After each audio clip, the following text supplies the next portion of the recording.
श्रीमद्भागवत महापुराण की जय जय जय श्री राम।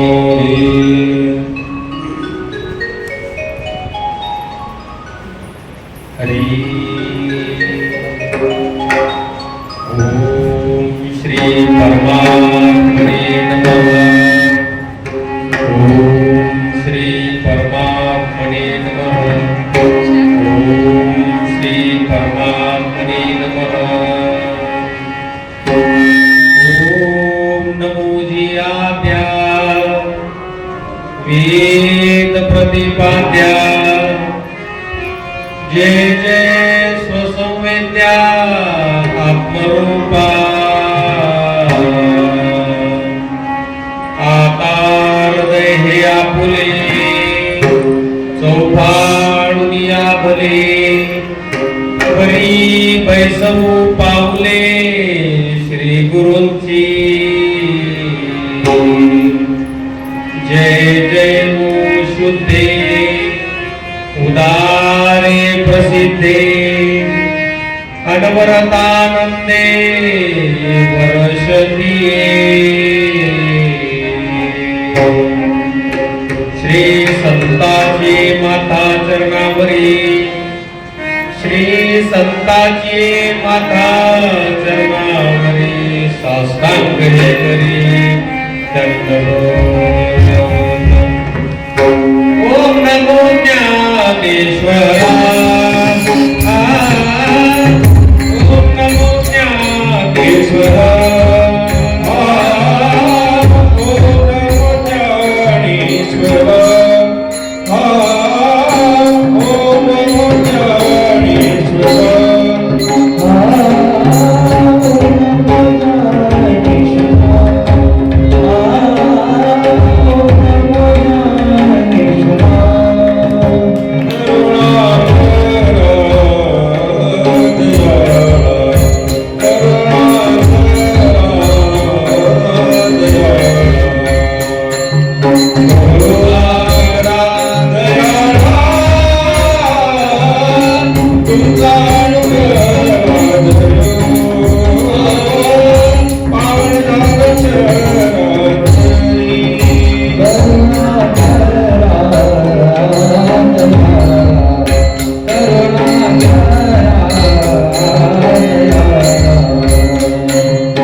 समचरण सरोजम सान्द्र नीलांबुदाभं जगन्नेतपाणिं मण्डनं मण्डनानं तरुणकुलसीमाला कञ्जरं कञ्जनेत्रं सदयधवलहासं विठ्ठलं चिन्तयामि।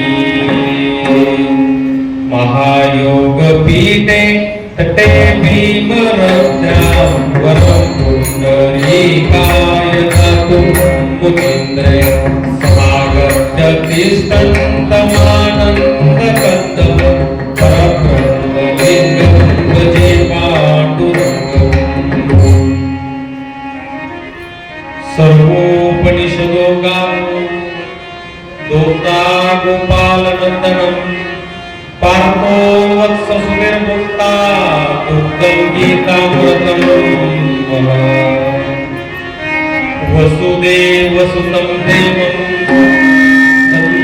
चाणूरमर्दनं देवकी परमानन्दं कृष्णं वन्दे जगद्गुरुं। श्रीकृष्ण गोविन्द हरे मुरारे नारायण वासुदेव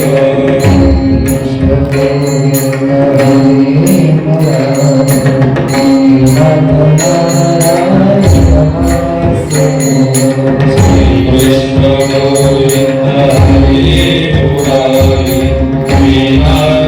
नारायण वासुदेव।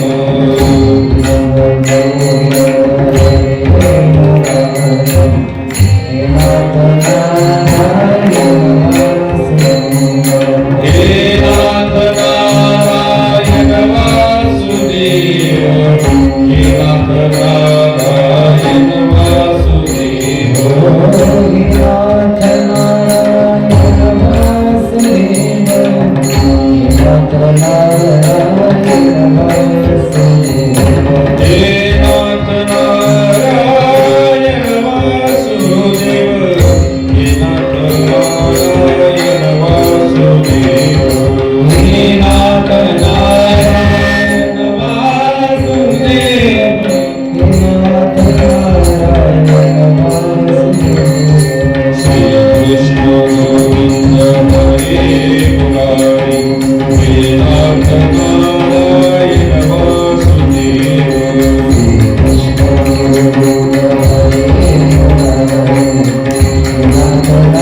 गोविंद हरे मुरारी हे नाथ नारायण वासुदेव श्री कृष्ण गोविंद हरे मुरारी हे नाथ नारायण वासुदेव हे नाथ नारायण वासुदेव नारायण वासुदेव हे नाथ नारायण वासुदेव हे नाथ नारायण वासुदेव नाथ नारायण वासुदेव हे नाथ नारायण वासुदेव हे नाथ नारायण वासुदेव हे नाथ नारायण वासुदेव श्री कृष्ण गोविंद हरे मुरारी हे नाथ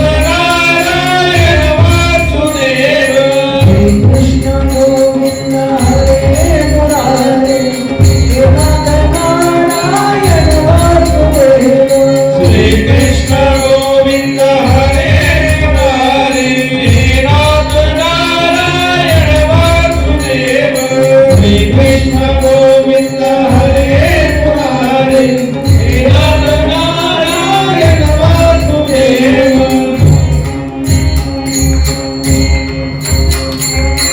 गोपाल कृष्ण भगवान की श्रीमद् भागवत महापुराण की जय जय जय श्री राधे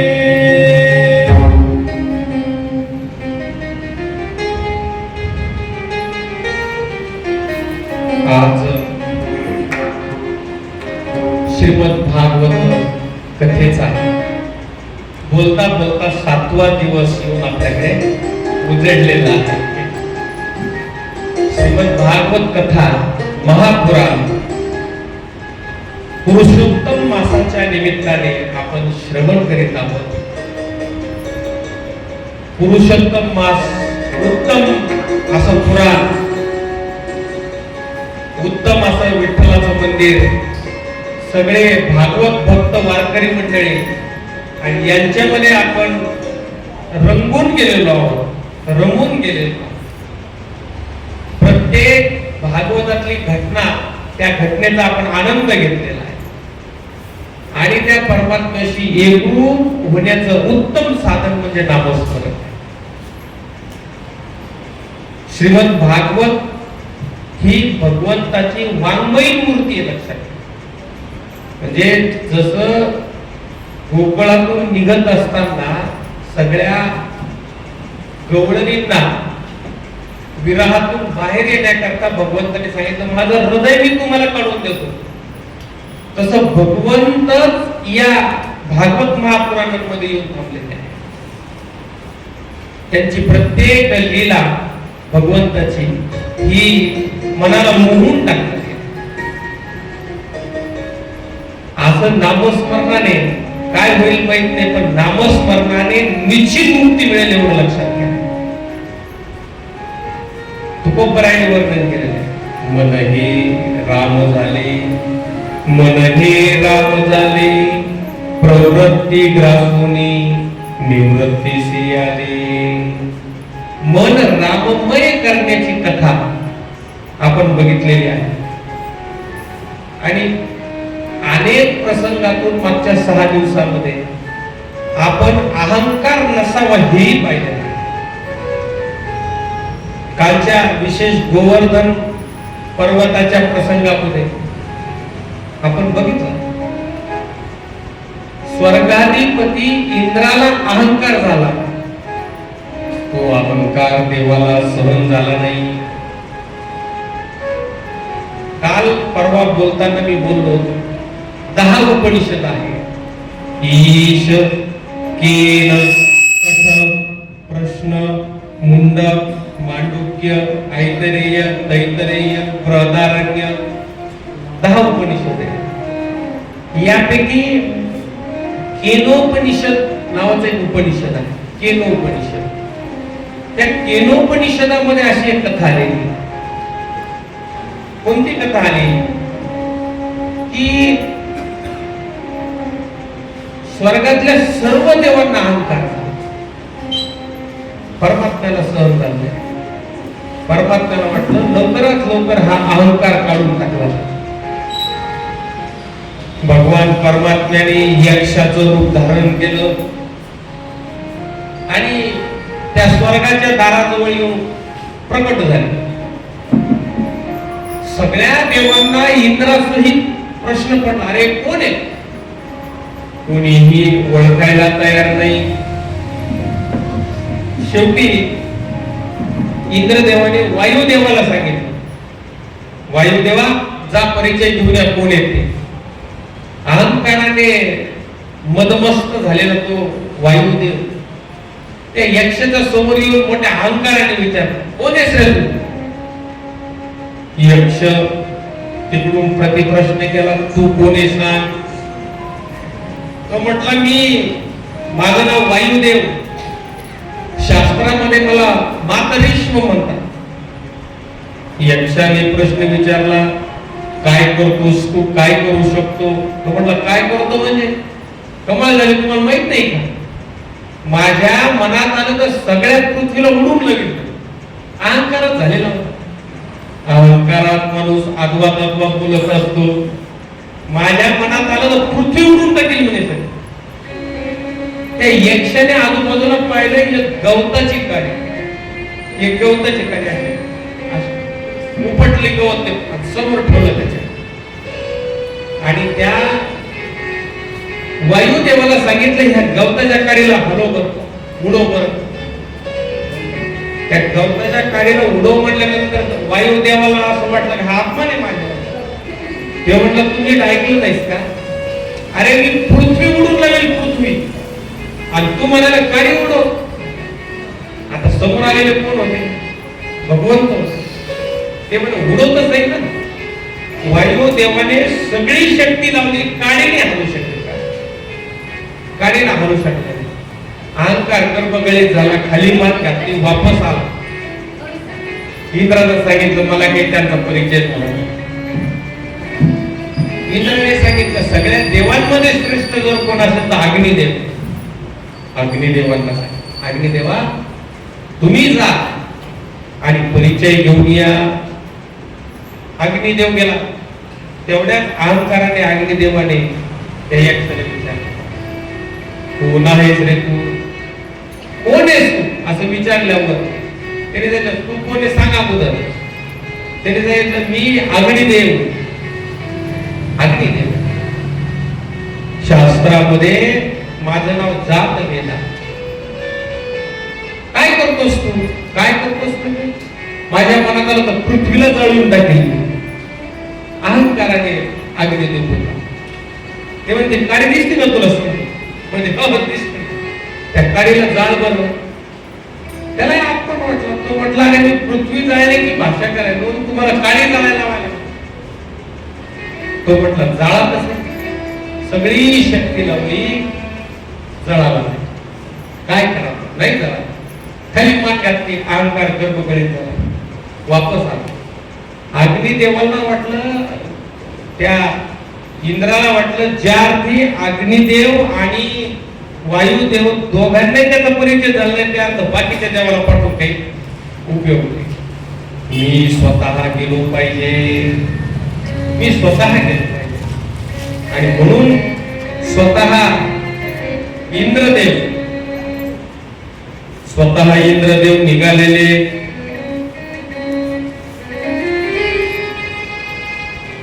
स्वतः इंद्रदेव गेले. इंद्रदेव या सगळ्या देवांपेक्षाही मोठा अहंकार. इंद्राला सगळ्यांपेक्षा जास्त अहंकार. मग इंद्राने काय केलं? इंद्र त्या यक्षाच्या समोर आल्याबरोबर यक्ष गुप्त झाले. यक्ष तिथे थांबले. इंद्रांना वाटलं, काय कमाल झाली. मला त्या दोघांना बोलले, मला बोललं पण नाही. काय करावं? इकडे तिकडे कवरा बावरा पाहायला लागले. तेवढ्यात उमादेवी प्रगट झाली. उमादेवींना नमस्कार केला आणि उमादेवीला नमस्कार केल्यानंतर सांगितलं, माते देवी हे कोण होते? वायुदेवांना परिचय घेता आला नाही, अग्निदेवांना परिचय घेता आला नाही. मी आल्यानंतर ते गुप्त झाले. उमादेवीने सांगितलं, इंद्रा, तुम्हा देवांना अहंकार झाला. तुमचा अहंकार काढण्याकरता प्रत्यक्ष भगवान नारायण यक्षाचं स्वरूप धारण करून आले होते. त्या दोघांपेक्षा तुझा अहंकार अधिक असल्यामुळे तुला फक्त दर्शन दिलं, पण तुझ्याशी बोलले सुद्धा नाही. त्या दोघांचा अहंकार कमी होता म्हणून किमान बोलले तरी, तुला बोलले सुद्धा नाही. म्हणजे त्यांचा परिचय मला करून द्याल का? हो म्हणे, त्याचा परिचय तुला देतो. उमादेवीनं त्या यक्षाचा म्हणजे भगवंताचा परिचय करून तिला सांगितले की अरे, तुमच्याकडे जी शक्ती आहे ती शक्ती तुमची आहे का भगवंताची? कोणाची शक्ती? आमच्याकडे साधू संतांनी सांगितलेलं आहे. कुणावर चाललंय हे सगळं? कोण चालवतोय हे सगळं? हे शरीर कुणाचं? हे शरीर कोणाची असेल?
भागवताचा एक संदेश महत्व आपल्याला आहे. अहंकार करू नका.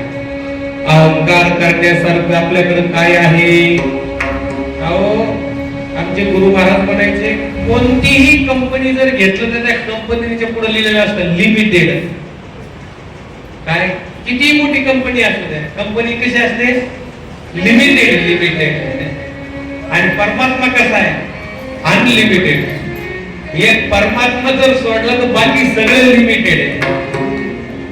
किती शक्ती आपली तुम्ही मला सांगा ना. कशाचा अहंकार करायला पाहिजे? कुबेर इतकं श्रीमंत आहे का आपण? नाही ना. अहंकार कशाचा करायचा?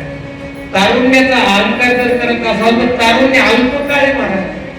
हे पुढं चाललंय ना शरीर, सरळ पुढं चालू. कशाचा अहंकार करायचा? एक दिवस हे मातेला मिसळणारे अहंकार कशाचा? माझ्या लय ओळखे. अरे पाहुणे रावळे नसवर ते काय मदत करणार आहे? अनेक स्वयरी भली काय स्वयराचं आपण भूषण अहंकार करण्यासारखं काहीच नाही. फक्त एक केलं पाहिजे. काय केलं पाहिजे? तो देव आपला करून घ्यायला पाहिजे. त्याला माझं म्हणा. आश्चर्य वाटतं जगाकडे पाहिल्यावर. देवाला माझं म्हणायचं तर त्याला माझं म्हणत नाही, आणि त्याला सोडून जे माझे नाही त्याला माझं म्हणायला लागेल. त्याच्यामुळे तुम्ही लक्षात घ्या, देवाचा आणि आपला वियोग झाला म्हणून आपण दुःखी आहोत. का दुःखी? दुःखाचं वर्णन केलेलं आहे वास्तविक पाहता. संत कबीर महाराजांनी दुःखाचं वर्णन केलं. अरे जो देखे सो दुखिया बाबा, दुखिया कोई नहीं रे. जो देखे सो दुखिया बाबा, दुखिया कोई. देखे सो दुखिया बाबा, दुखिया कोई नहीं, जो देखे सो दुखिया बाबा, सुखिया कोई राजा दुखिया प्रजा दुखिया, दुखिया घर बैरागी, ओ दुखिया घर बैरागी, दुखे कारण सुबहे बने उतरी माया लागी रे, सुखिया बाबा, सुखिया कोई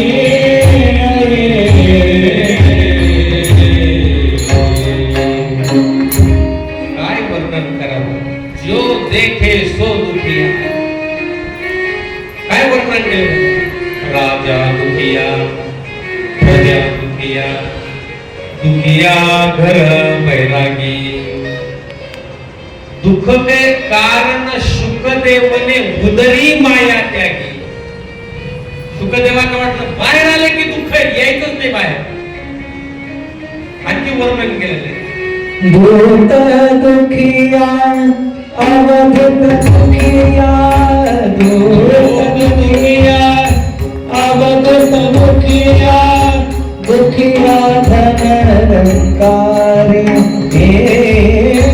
दुखिया धन रंकारी,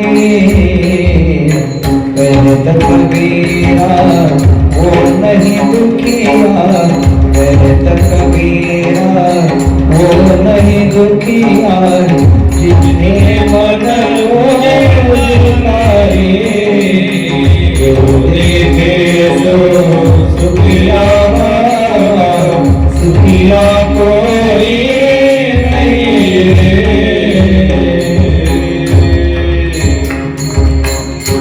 फार मोठे मोठे लोक दुःखी याचं वर्णन केलेलं आहे. दूत दुखिया, अवधूत दुखिया, ब्रह्मा विष्णू महेश दुखिया, जिसने सृष्टी कमाई. पण शेवटच्या चरणामध्ये मात्र कबीर महाराजांनी वर्णन केलं, कोणही दुखिया, कोणही दुखिया, जिसने मन को जितारे. ज्याने मनाला जिंकलं कोणही दुखिया. मग मनाला जर जिंकायचं असेल तर आपल्या मनाला भगवंताच्या चरणाजवळ लावलं पाहिजे. काय? भगवंताचं चरण एकदा प्राप्त झालं मग नाही दुखिया. भगवंताचं स्वरूप प्राप्त झालं मग नाही दुखिया. 7 दिवसामध्ये मृत्यूवर ज्याने विजय मिळवला तो आता म्हणतो आनंदाने मरायला तयार आहे. हो, आता मरणाची भीती निघून गेली. म्हणून भाग